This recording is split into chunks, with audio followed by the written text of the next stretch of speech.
अब मंगलाचरण इसी परंपरा का अनुसरण करते हुए जो ग्रंथकार हैं, तर्क भाषा क्या है, देखिए तर्क भाषा जो है वो न्याय दर्शन का प्रकरण ग्रंथ है।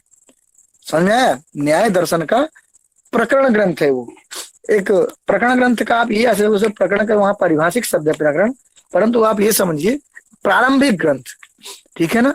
उस शास्त्र से संबंधित सारी चीजों की उसमें चर्चा होती है। तो एक प्रकरण ग्रंथ है, प्रारंभिक ग्रंथ, एक प्रवेश ग्रंथ कह सकते हैं, वो तर्क भाषा है। न्याय दर्शन के प्रणेता आचार्य महर्षि गौतम है, ये भी जानते हैं, और आगे सारी चर्चाएं आएंगी। तो अब न्याय दर्शन का जो ग्रंथ है इसमें मंगलाचरण, क्योंकि हमारे पास थोड़ा पुस्तक नहीं तो पीडीएफ ऑन करके ही हमको थोड़ा पढ़ना पड़ेगा। तो उसी और तर्क भाषा के जो लेखक हैं, जो रचनाकार हैं, वो है केशव मिश्र। तो आचार्य केशव मिश्र ने तर्क भाषा ग्रंथ को लिखा और ये न्याय दर्शन का प्रकरण ग्रंथ है। अब पढ़ते हैं इसको, देखिए, क्योंकि अतिरिक्त विषय पर चर्चा करने की जरूरत नहीं और मूल से ही प्रश्न आएंगे, इसलिए हम परीक्षा को दृष्टि में रख करके ही जो औपचारिक कुछ चीजें होती है उनको नहीं यहाँ बोलना चाह रहे हैं। ठीक है, तो मंगलाचरण पर आते हैं। बालो पियो न्यायनये प्रवेशम अल्पेन वांछत्यलसा श्रुतेन संक्षिप्त युक्तन्वित तर्क भाषा प्रकाशते तस्य कृते मयीषा। इदमस्ति मंगलाचरणम, ये मंगलाचरण है। तो इसका सामान्य अर्थ है बालो पियो न्यायनये प्रवेशम अल्पेन वांछति अलसा श्रुतेन। अलसः आलस्य युक्तः बालः, यह कश्चन बालः। तो यहाँ पर बाल शब्द भी देखो पारिभाषिक है, तो आप उस पर ज्यादा चर्चा करने की जरूरत नहीं है। अत्राधीत व्याकरण काव्य को सत्य से अधीत न्याय शास्त्र ये सब है, सारी चीजें वो आप जानते हैं।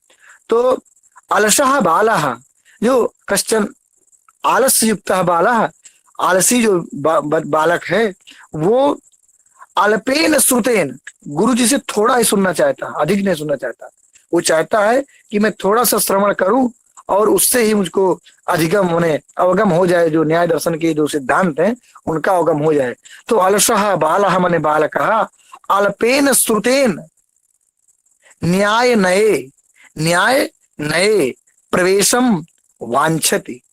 यह जो भी बालक, यह बालः, यह अलसः बालः अल्पेन श्रुतेन न्याय नये प्रवेशम वांछति। न्याय दर्शन के जो नए माने सिद्धांत, नए माने मार्ग नीति, उसके सिद्धांतों को, उस न्याय दर्शन में प्रवेश चाहता है, उनके सिद्धांतों का जानना चाहता है।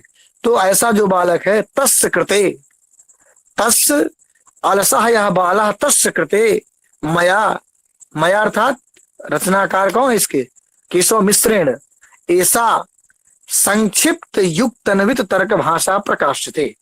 अवगतम, अर्थात संक्षिप्त युक्तियों से अन्वित है। अन्वित माने युक्त, अन्वित माने क्या होता है, युक्त। संक्षिप्त युक्तियों से युक्त इस तर्क भाषा को मैं प्रकाशते माने विरच्यते। ठीक है, तो ये इसका महत्व है। सामान्य अर्थ आपको पता हो गया होगा कि अलसः यः यो बालः अल्पेन श्रुतेन न्याय नये प्रवेशम वांछति तस्य बालस्य कृते मया केशव मिश्रेण ऐसा संक्षिप्त युक्त अन्वित तर्क भाषा प्रकाशते।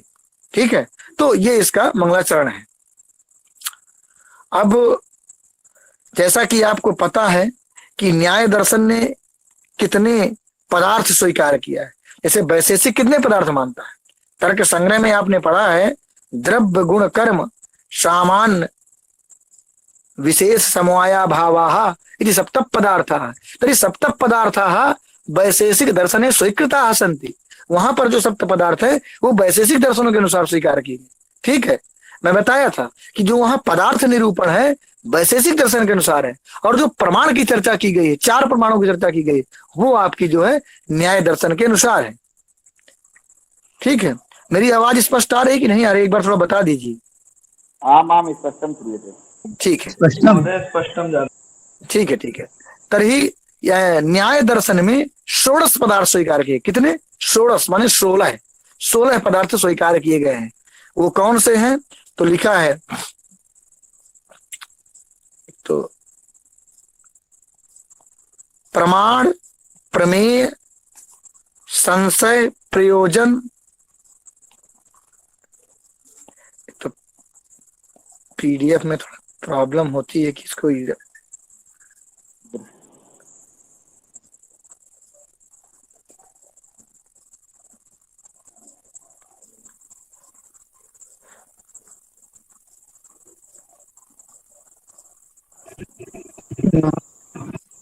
हाँ, प्रमाण, प्रमेय, संशय, प्रयोजन, दृष्टांत, सिद्धांत, अवयव, तर्क, निर्णय, वाद, जल्प, वितंडा, हेत्वाभास, छल, जाति, निग्रह स्थान, ये हुए 16। तरी प्रमाण, प्रमेय, संशय, प्रयोजन, दृष्टांत, सिद्धांत, अवयव, तर्क, निर्णयवाद, जल्प, वितंडा, हेत्वाभास, छल, जाति, निग्रह स्थानानाम, जो पदार्थ है, पदार्थ एत 16 पदार्थानाम तत्व ज्ञानात, जब इन 16 पदार्थों का आपको तत्व ज्ञान हो जाएगा, तो तत्व ज्ञान जब हो जाएगा तो फिर होगा क्या उससे, निःश्रेयसाधिगमा, निःश्रेयस माने, निःश्रेयस मन होता है वो मोक्ष, मोक्ष की आपको प्राप्ति हो जाएगी। ठीक है, तो ये अब देखिए यहां पर आपको ये नहीं कहा है उसने कि आप इस ग्रंथ को पढ़िए, उसने ये नहीं कहा है, कहीं नहीं कहा गया कि आओ और तर्क भाषा आप पढ़िए। वो ये कह रहा है कि इन 16 पदार्थों के ज्ञान से, 16 पदार्था नाम ज्ञानात निःश्रेयसाधिगमा, ये विज्ञापन है, वो विज्ञापन कर रहे हैं, बस विज्ञापन की शैली यहीं से हमारे ग्रंथों से आई है। उन्होंने बता दिया कि यदि आपको मोक्ष चाहिए तो आप 16 पदार्थों के तत्व ज्ञान कर लीजिए, मोक्ष प्राप्ति हो जाएगी। तो ये विज्ञापन उन्होंने कर दिया, तो जिसको मोक्ष चाहिए तो अवश्य पढ़ेगा, तत्व ज्ञान करेगा। इति न्याय शास्त्र से आदिमम सूत्रम, तो ये है, यह न्याय शास्त्र का सबसे प्रथम सूत्र है, प्रमाण, प्रमेय, संशय, प्रयोजन, ये इदम सूत्रम न्याय शास्त्र से आदिमम सूत्रम वर्तते। अस्य अर्थः कहा, अस्य सूत्रस्य अर्थः कहा, तर्हि लिखितम ग्रंथकारेण प्रमाणादि 16 पदार्थानाम तत्व ज्ञानान मोक्ष प्राप्तिर्भवती थी, मैंने बता दिया, स्पष्ट है। प्रमाणादि 16 पदार्थों के तत्व ज्ञान से आगे इसी ग्रंथ में सभी पदार्थों का बढ़िया लक्षण, भेद, प्रभेदों की स्पष्ट रूप से चर्चा की गई। इसलिए हम यहाँ पर केवल उद्देश्य रूप में अर्थात नाम मात्र से उनका कथन करेंगे, आप उनको नाम मात्र से समझिए, आगे उनका लक्षण और सारी चीजें आएंगी। तो प्रमाणादि 16 पदार्थों के तत्व ज्ञानान मोक्ष प्राप्तिर्भवती थी, स्पष्ट है। अग्रे न च प्रमाणादीनां तत्वज्ञानं सम्यक् ज्ञानं तावत् भवति यावद् एषाम् उद्देश्य लक्षण परीक्षा न क्रियन्ते तदाह भाष्यकारः।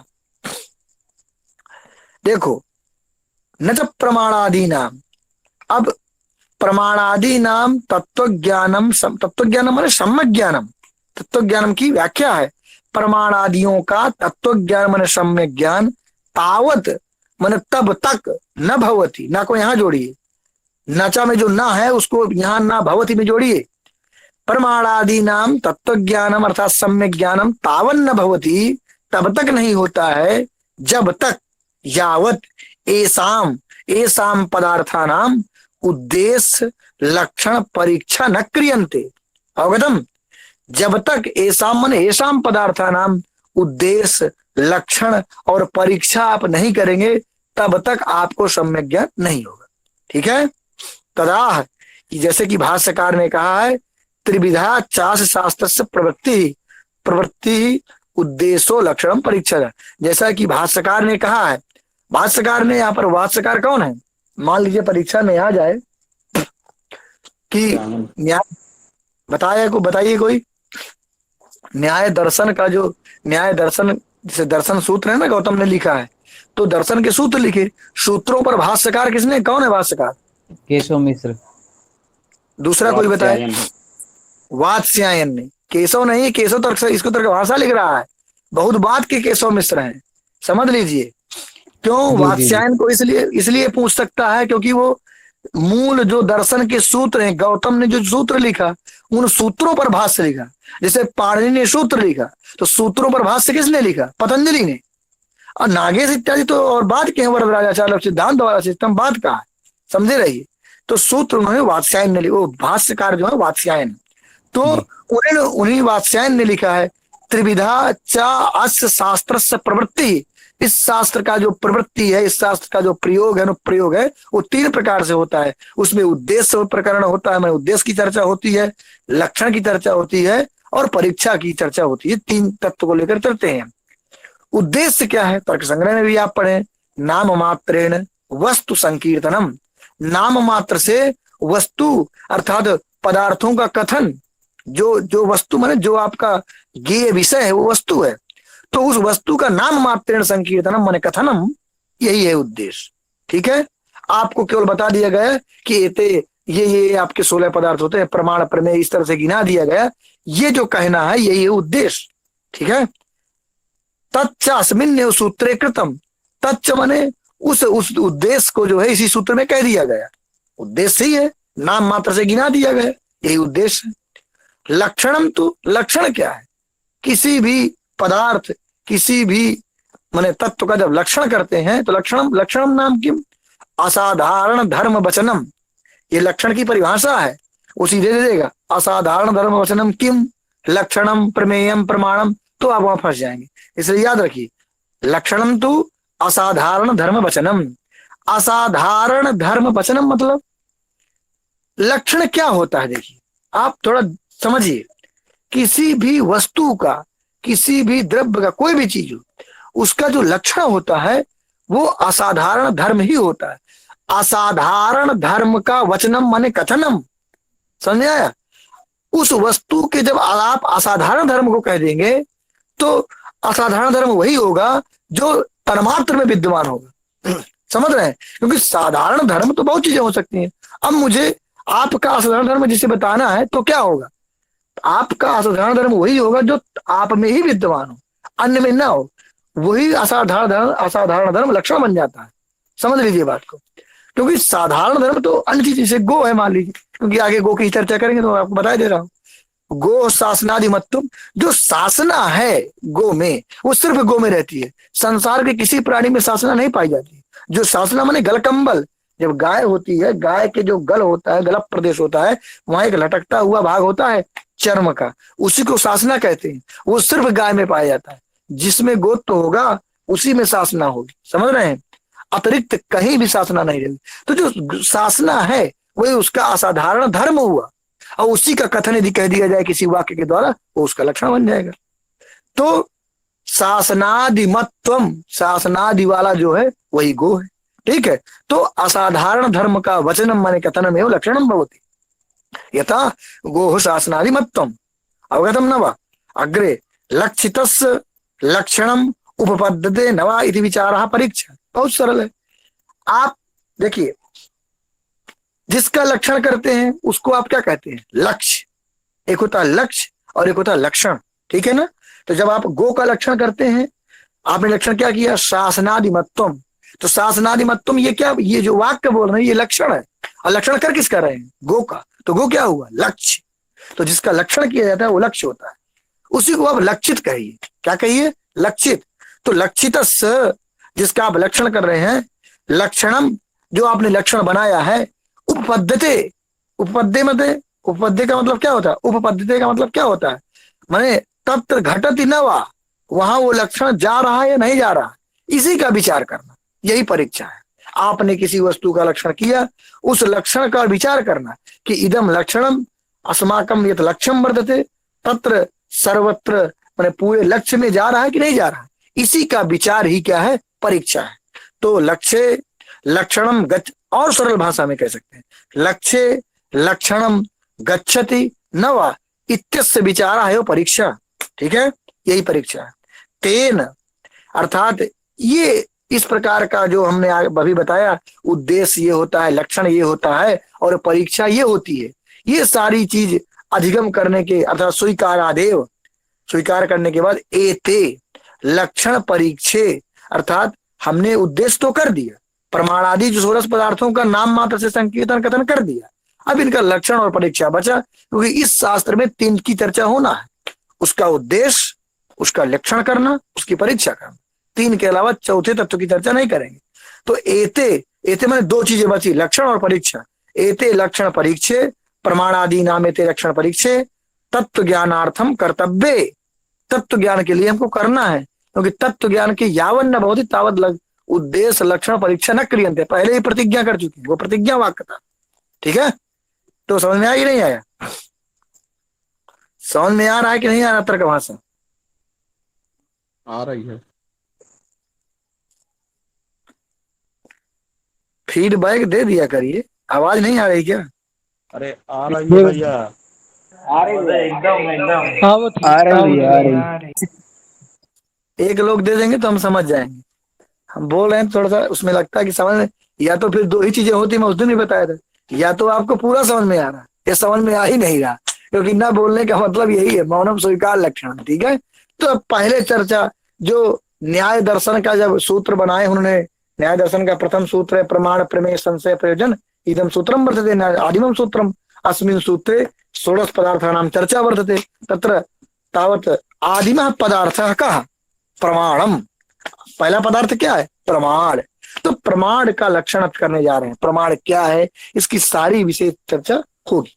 तो प्रमाणम, ठीक है, तत्रापि, तत्रापि माने तस्मिन् सूत्रे प्रथमम उद्दिष्टस्य, प्रथमत्वेन उद्दिष्टस्य माने कहा गया जो है, उच्चारितस्य प्रमाणस्य माने प्रमाण का तावल लक्षण उच्यते।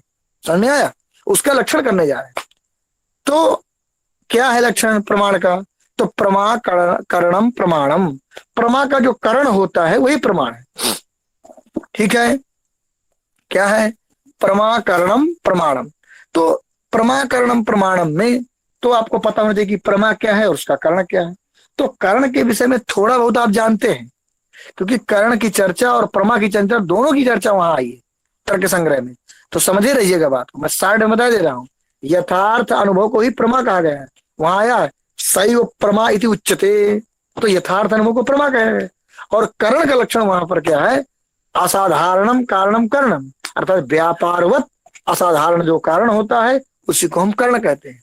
अब प्रमा क्या है? यथार्थ अनुभव। तो ये समझे रहिए, आगे जो ग्रंथ के अनुसार हम पढ़ते हैं। तो प्रमाया करणम प्रमाणम, प्रमा के कर्ण को, प्रमा माने यथार्थ ज्ञान, यथार्थ अनुभव, अनुभव ज्ञान ही होता है। उसका कर्ण माने असाधारण, उसका जो असाधारण साधन होगा वही उसका क्या होगा? प्रमाण होगा। आगे चर्चा आती है। अत्र चा प्रमाणम लक्ष्यम, यहाँ पर लक्षण क्या है? लक्षण आपका हुआ प्रमाकरणम, लक्ष्य क्या हुआ? प्रमाण। अत्र चा प्रमाणम लक्ष्यम अप्रमाकरणम लक्षणम। ठीक है, ननु प्रमायाः करणम चेत तरी प्रमाणम, ननु प्रमायाः करणम चेत प्रमाणम तरी तस्य फलम वक्तव्य। देखिए कह रहा है कि प्रमायाः करणम चेत प्रमाणम, चेत माने यदि, यदि प्रमा का करण प्रमाण है तरही माने तब, तो तस्य प्रमाणस्य या तस्य करणस्य फलम वक्तव्य। क्योंकि करण जो होता है हमेशा फलवत्व वाला होता है, फल वाला होता है।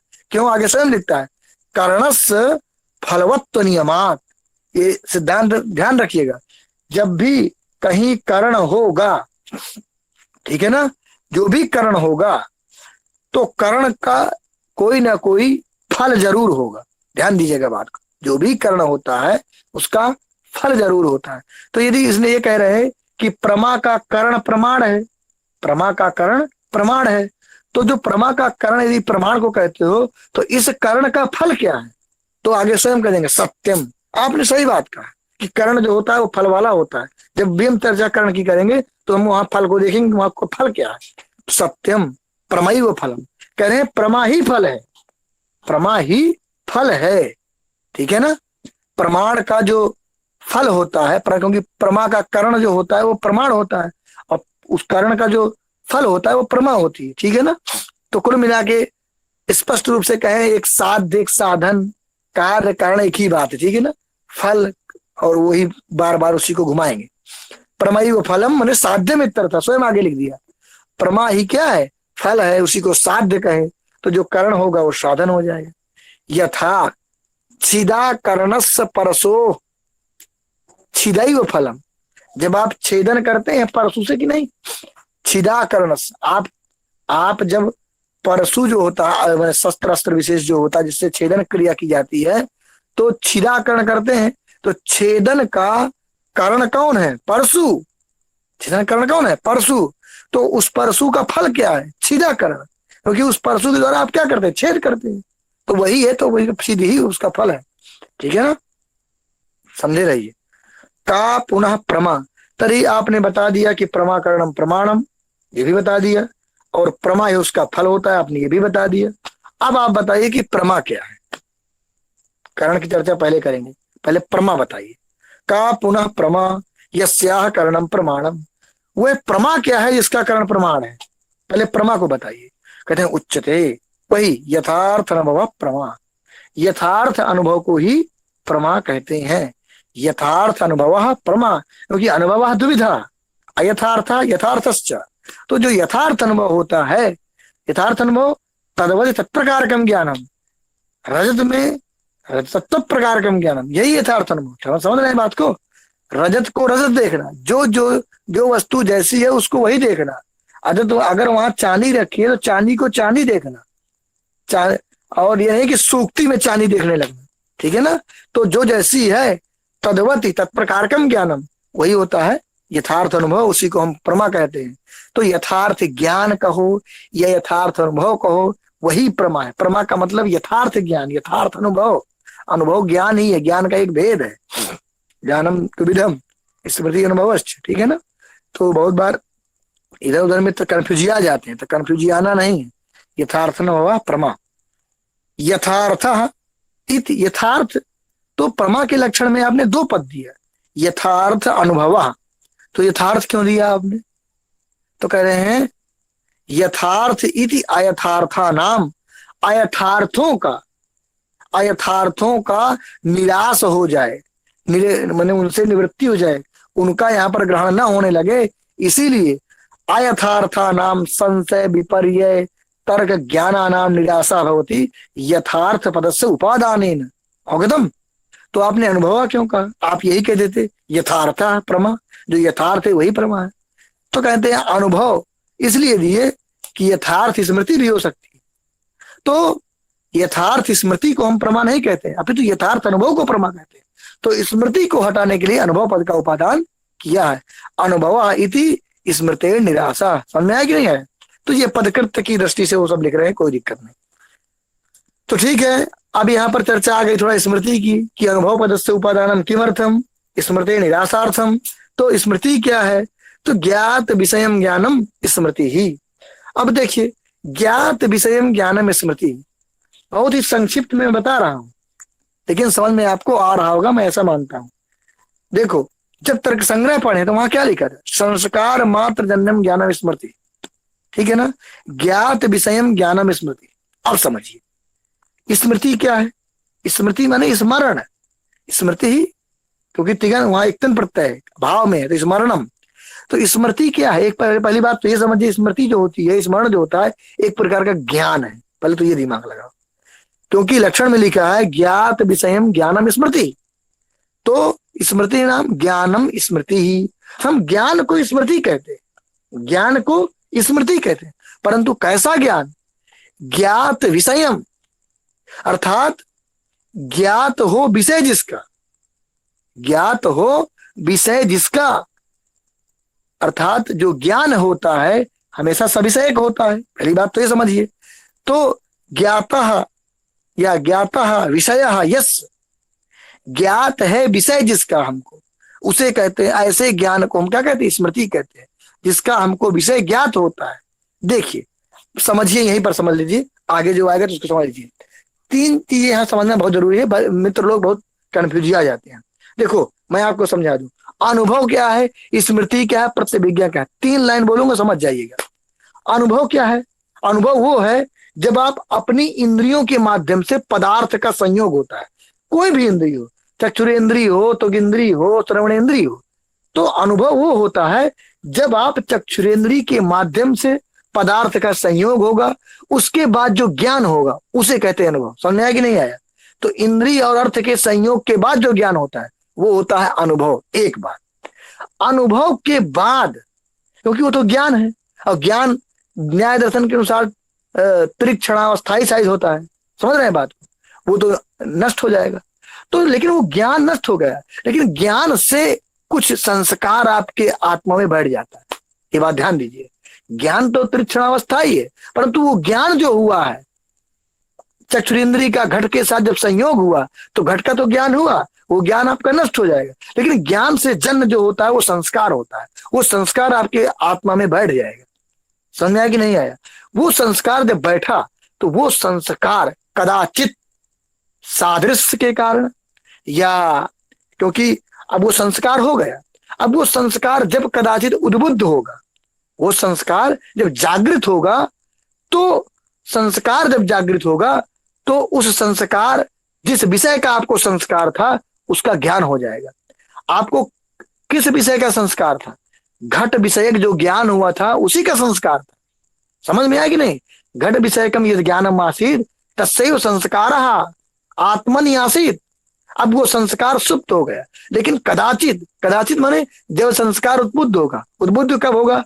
अदृष्ट वसात, सादृश्य वसात, ये उसके उद्बुद्ध के माने कारण है। ठीक है ना? वो मुझे पंक्ति नहीं याद आ रही, पर ये कारण है, सादृश्य है, अदृष्ट है। तो आपने तद सदृश कोई वस्तु देख लिया, घट के समान कोई वस्तु देखा, तो आपको तुरंत सादृश्य देखा, तो आपको वो संस्कार आपका उद्बुद्ध हुआ। जैसे ही संस्कार उद्बुद्ध हुआ तो वो जो जिस विषय का ज्ञान है आपको, वही तद विषयक संस्कार जो है उद्बुद्ध होकर के उसी विषय का आपको ज्ञान हो जाएगा। तो वही जो स्मरण आएगा वही स्मृति है। तो संस्कार मात्र से जन्म हुई कि नहीं हुई वो स्मरण? संस्कार मात्र जन्म हुआ, वो स्मृति जो आपको वर्तमान में हुई, स्मरण आया उस घट का जिसको आपने देखा था, जिसका संस्कार से, तो संस्कार मात्र जन्नत हुआ। ये तो हुआ आपका स्मृति जो संस्कार मात्र से जन्म होती है। ठीक है? और एक होता है आपका प्रतिभिज्ञा, बहुत बार पूछ लेते हैं, उसको मैं यहाँ औचित्य नहीं पर बता दे रहा हूं। प्रतिभिज्ञा का होती है जैसे स्वयं देवदत्ता, आपने कदाचित देवदत्त को काशी में देखा था, आपके गांव घर के सामने फिर आके खड़ा हो गए, आपने क्या कहा? अरे स्वयं देवदत्ता, ये तो वही लड़का है। ये स्वयं देवदत्ता में जो होता है ना, स्वयं देवदत्ता को आप इस प्रकार समझिए कि ये उभयात्मक ज्ञान होता है, इसमें अनुभव भी शामिल होता है, स्मृति भी शामिल होता है, माने संस्कार भी शामिल होता है इस ज्ञान में, और इंद्रिय और अर्थ का संयोग होता है। कैसे? क्योंकि जब आप सामने देखते हैं उस व्यक्ति को तो इंद्रिय के साथ उसका संयोग होता कि नहीं होता? तो ये भी हो गया। और जब स्वयं सहपद से संस्कार की प्रतीति हो रही, आपने देखा था, तो संस्कार, इसलिए प्रतिभिज्ञा का सामान्य लक्षण बना दिया जाता है कि संस्कार मात्र जन्यत्व सति, माने संस्कार मत पद का हटाइए, संस्कार जन्यत्व सति बहिरिंद्रियार्थ जन्यत्वम, बहिरिंद्रियार्थ संयोग सन्निकर्ष जन्यत्वम, ये उसका लक्षण बना देते हैं। ठीक है? तो समझ में आया? समझ में आया? 3 चीजों की नहीं आई, पहले बताइए, आगे चले नहीं तो फिर। अवगतम जी, अवगतम। ठीक है। तो ज्ञात विषयम ज्ञानम स्मृति, जिस विषय का आपको ज्ञान हो चुका होता है, ज्ञात विषय को जो ज्ञान होता है उसे स्मृति कहते हैं। अनुभव क्या होता है? स्मृति व्यतिरिक्तम ज्ञानम, स्मृति व्यतिरिक्तम ज्ञानम अनुभव होता है। स्मृति व्यतिरिक्तम मतलब स्मृति से भिन्न, मतलब जिसका आपको ज्ञान नहीं है, अज्ञात विषय है। अज्ञात विषय जिसको आप देखेंगे अब इंद्रिय के द्वारा, पदार्थ के साथ संयोग, वो आपका अनुभव होगा। चलिए आगे चलते हैं। तो कहाँ है?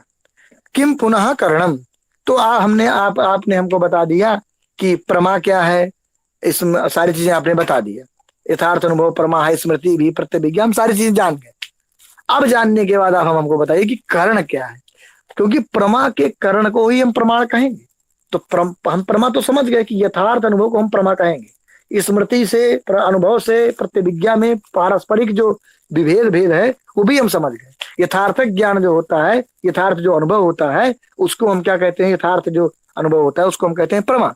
अब प्रमा का करण क्या है? तो करण को पहले बताइए। किम पुनः करणम, तो उन्होंने लिखा है साधक तमम करणम। ये पूरा का पूरा कॉपी पेस्ट कर दिए। साधक तमम करणम सूत्र ही है वहां का, हमारा पाणिनि जी ने सूत्र ही बनाया। साधक तमम करणम क्रिया सिद्धौ प्रकृष्टोपकारकम करण संगम स्यात्। समझ रहे बात को? तो वो क्या है? करण है। तो इन्होंने लक्षण बनाया जो साधक तमम है, साधक नहीं, क्योंकि कस्यचित कार्योत्पत्तौ, किसी कार्य की उत्पत्ति में साधक नाना हो सकते हैं। साधक तो बहुत से हो सकते हैं। आप घट की उत्पत्ति करते हैं, घट बनाते हैं, उसमें नाना साधक हो सकते हैं, समझ आया। किंतु जो साधक तम हो, साधक तम को ही कारण कहते हैं, समझ रहे हैं। उसमें तम प्रत्यय लगा है, अतिशयत्व बता रहा है, उस साधन की अतिशयत्व बता रहा है, ठीक है ना। उसी को हम कर्ण कहेंगे। अर्थात अतिशयतम साधकम साधकतमम प्रकृष्टम कारणम इत्यर्थ, ठीक है। तो मैंने निष्कर्ष ये निकला कि कर्ण क्या है, प्रकृष्ट कारण को हम कर्ण कहते हैं। किसको? जो प्रकृष्ट, कारण तो ठीक है लेकिन प्रकृष्ट है। क्या है? प्रकृष्ट है वो। अब आपने फिर एक विशेष लगा दिया, लक्षण बनाते जाते हैं, कोई ना कोई पद आता जाता है जिसको हमको ज्ञान नहीं होता। कर्ण का लक्षण करने चले तो वहां साधकतम करणम में आपको प्रकृष्टम कारणम, अब वहां कारण पद दे दिया। आप कारण को पहले जानते हैं जी। साधक तमम का अर्थ क्या होगा भरताश्री?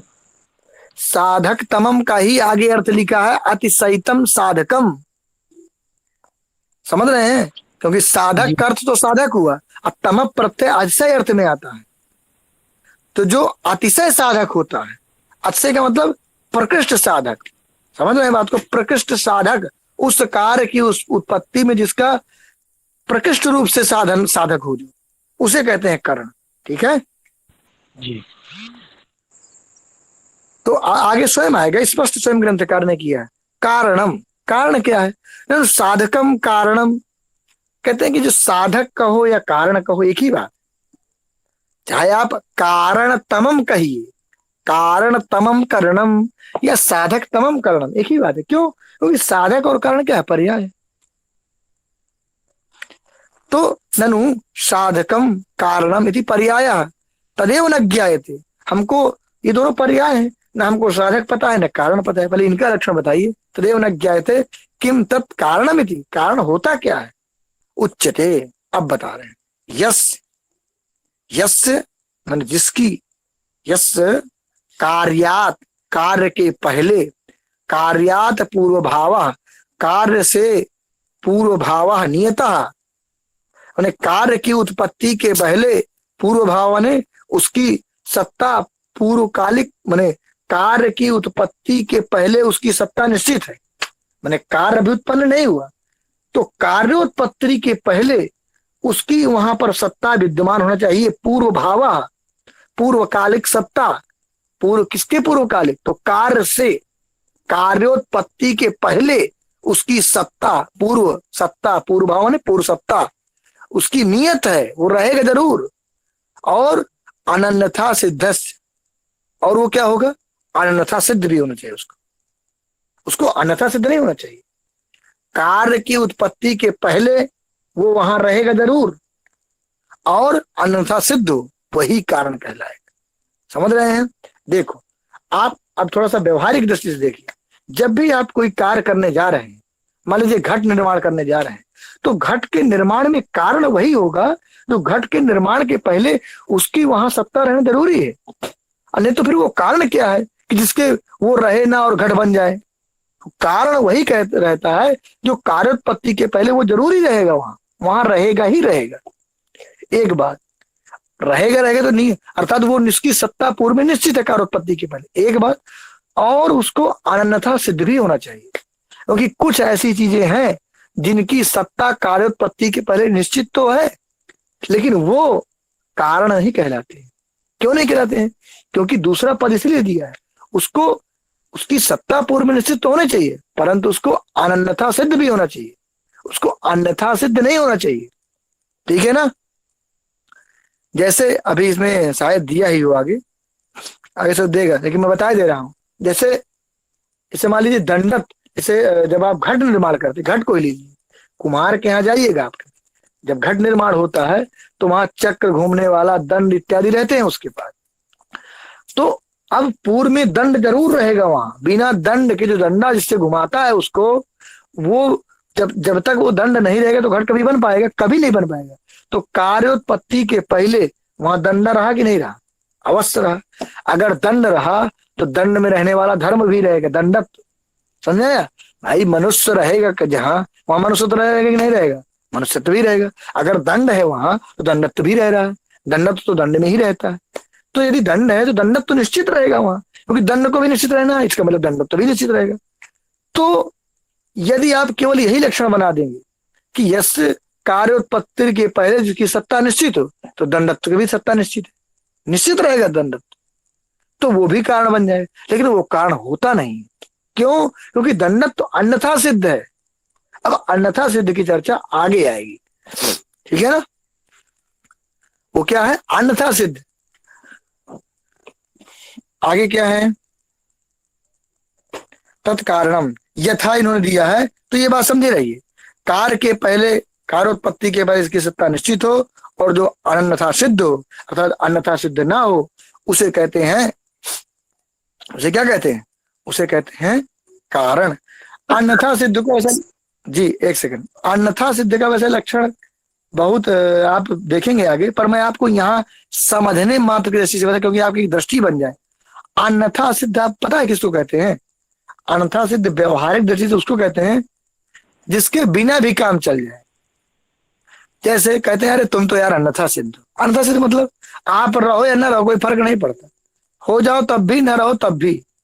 अन्यथा सिद्ध वो चीज है कि आपकी उस कार्य में कोई भूमिका ना होना, समझ रहे हो?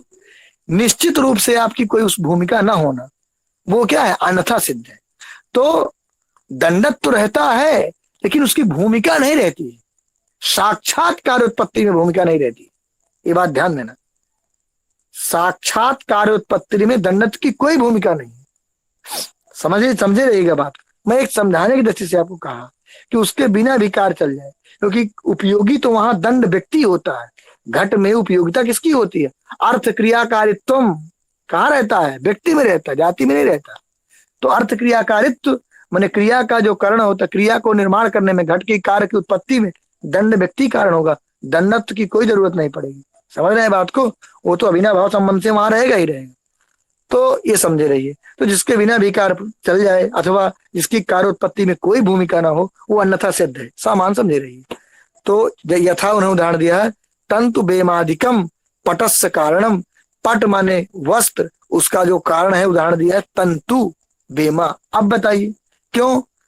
अब कह रहा है कि तंतु जो है कारण है किसका? वस्त्र का। वो तंतु माने धागा।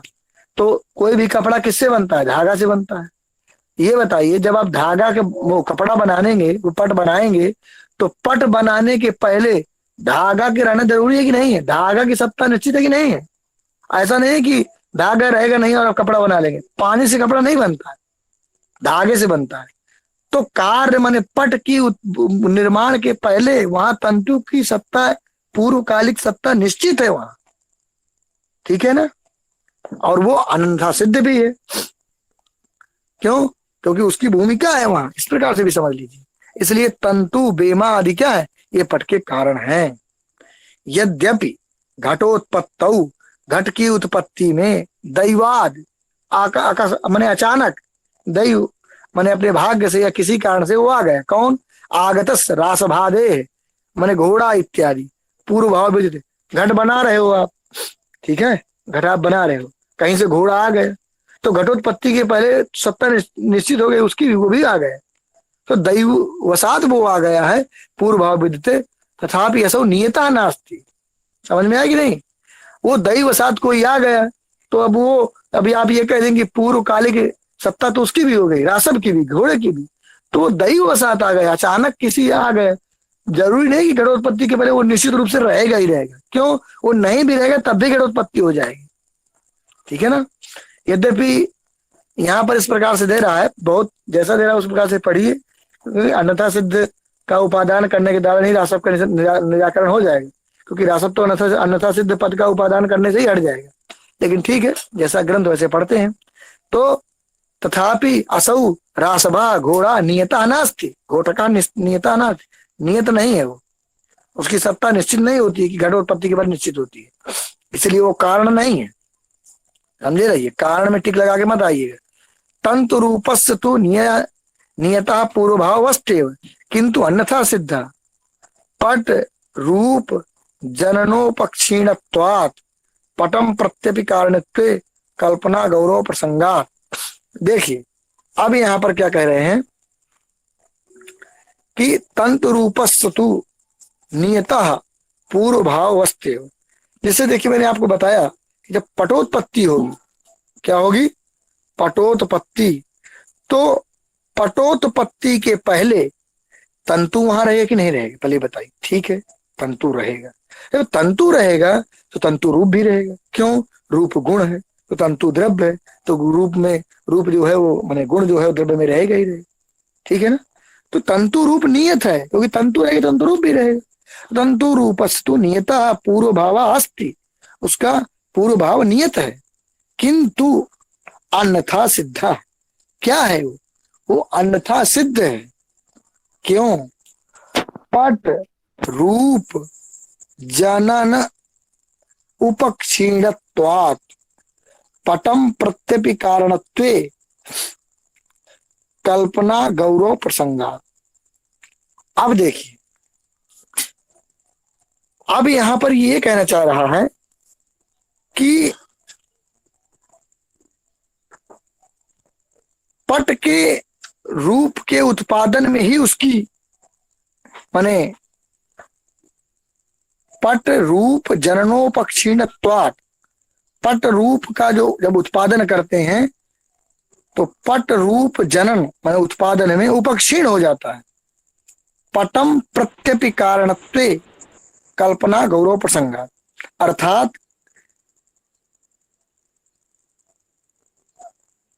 पट के रूप के उत्पादन में ही, अर्थात पट रूप। देखिए जब पट का, देखिए आप ध्यान दीजिए थोड़ा, इस पंक्ति को समझिए।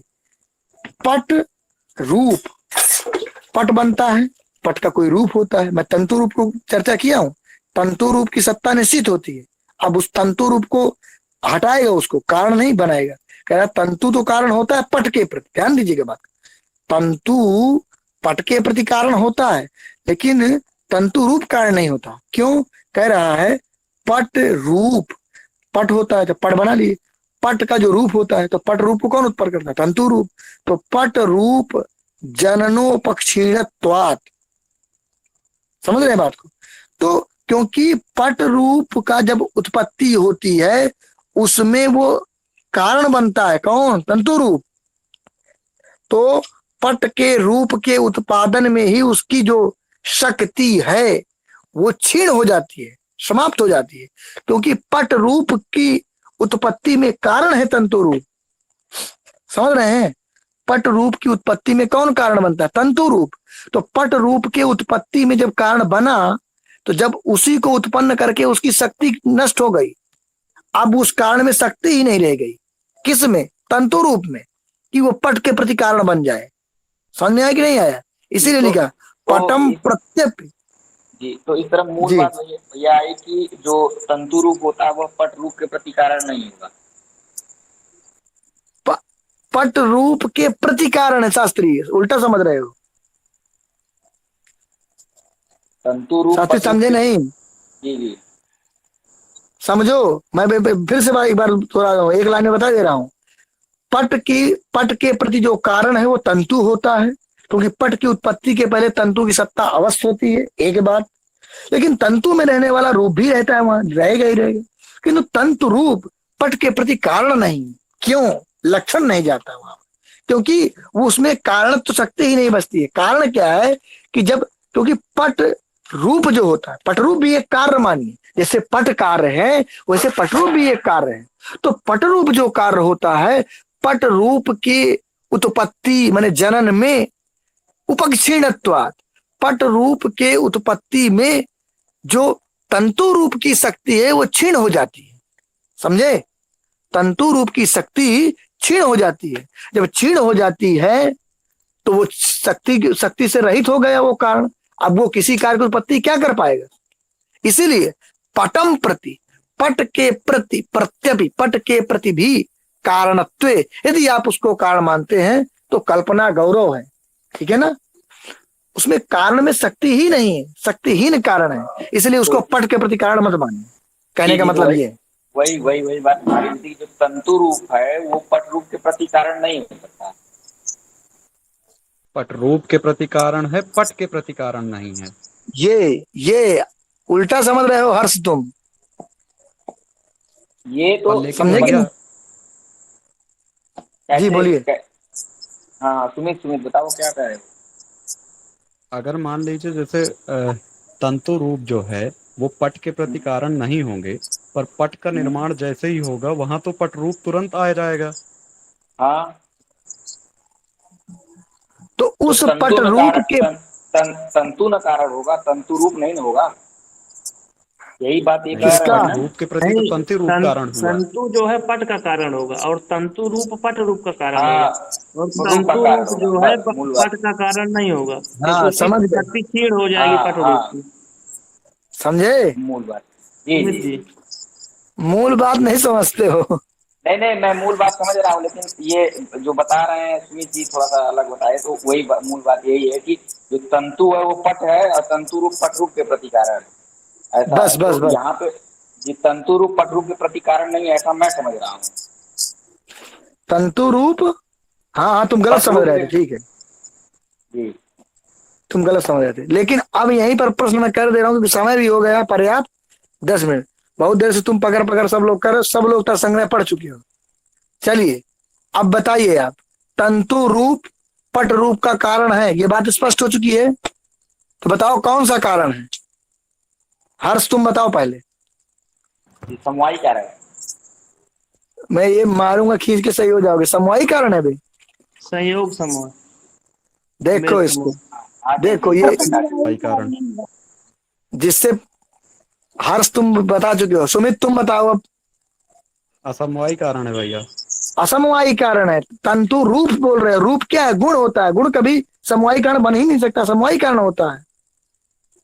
समझ आया कि नहीं है? दीपक तुम बताओ, पट रूप का समवायी कारण क्या है? तंतु।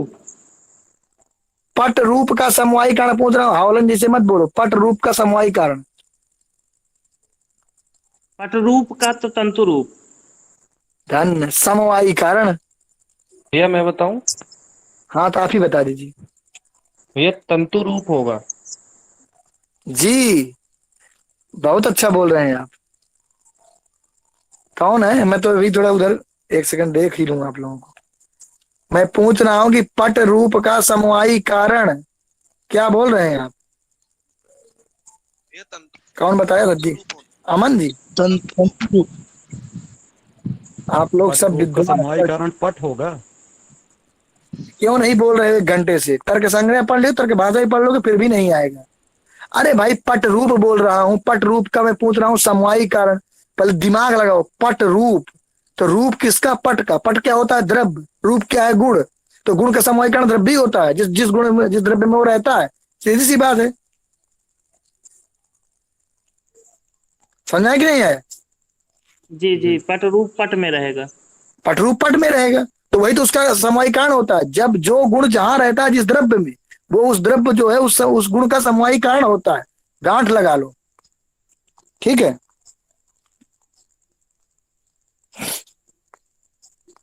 चलिए, तो मेरे हिसाब से आज पर्याप्त हो, क्योंकि प्रथम कक्षा थी, तो कल थोड़ा और इस पर स्पीड से पढ़ाएंगे, ठीक है। यहाँ तक काफी है, ठीक है ना? यदि किसी मित्र का कोई प्रश्न हो तो पूछ लीजिए, नहीं तो फिर आज पर्याप्त है, यहाँ 7 मिनट बकाया है।